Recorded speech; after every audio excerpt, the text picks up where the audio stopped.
Ah, ah, le cinéma bis italien des années 60. Pop, easy listening, psychédélique. Exactement ce qu'est Feminari Dance. Alors, Feminari Dance, c'est un film de fou, un film sorti de nulle part, un film de dingue, que j'ai découvert par hasard sur M6, du temps où ça s'appelait pas M6 d'ailleurs, je crois que ça s'appelait TV6, je crois. En tout cas, je l'ai découvert à la télévision. Je ne connaissais absolument pas ce film. Il est passé, je crois, il y a une vingtaine d'années. Et je suis tombé fou de ce film, comme tous ceux qui le voient d'ailleurs. Dès que tu vois ce film, tu deviens fou.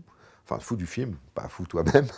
Et c'est un film incroyable parce que, voilà, c'est une espèce de huis clos érotique entre un pervers et une nana qui s'offre à lui.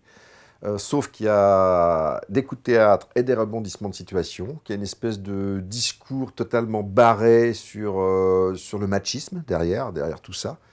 Le film est, on peut pas, enfin, c'est un film purement atmosphérique, purement ultra pop, vraiment pop, jusqu'à la musique absolument magnifique de Stelvio Cipriani, qui a composé une BO absolument tellement géniale. Je crois que la BO est devenue beaucoup plus connue que le film.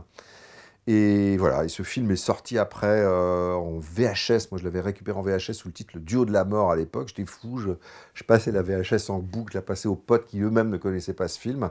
Et surtout, le film est interprété par un acteur dont je suis fan depuis très très longtemps, qui s'appelle Philippe Leroy.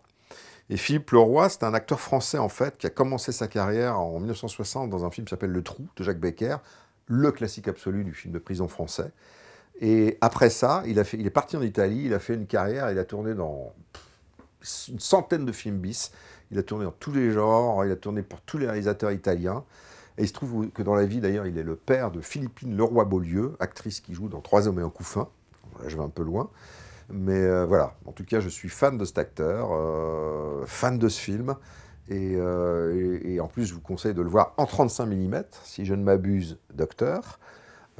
Il passe donc au festival Hallucination collective.